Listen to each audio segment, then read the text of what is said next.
Hello there, welcome back to another video. My name's Aidan and today we're going to make a vase. I'm using white stoneware clay. Cut this baby up and let's get started.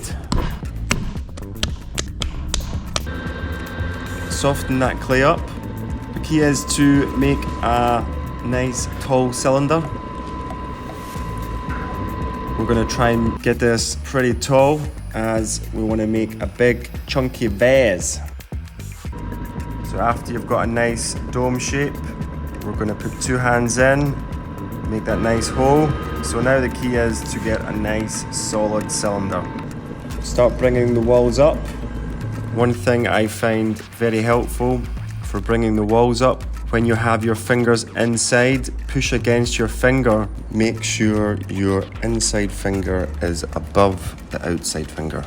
And you can pull the walls up nice and easy.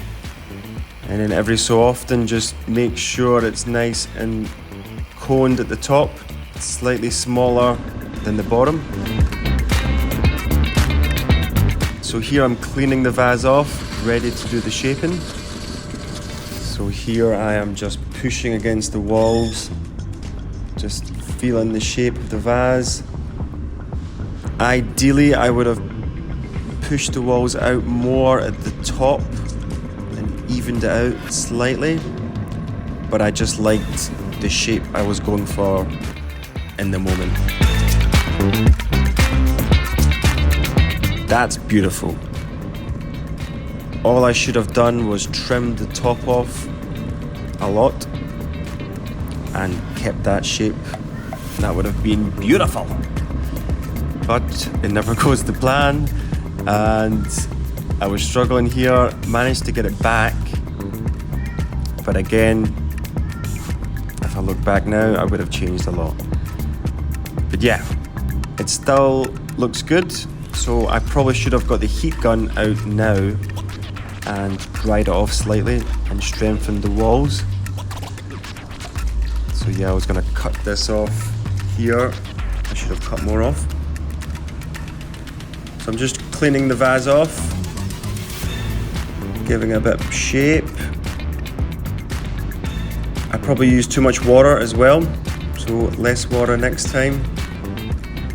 So here is the point of no return. I trimmed, I guess, the roof of the vase, and doing that weakened the structure, and the top was too heavy and it was basically pushing down on itself and collapsed. Beautiful.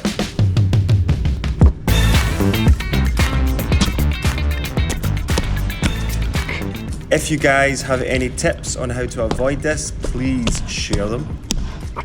But thanks for watching the video, guys, and hope to see you in the next one.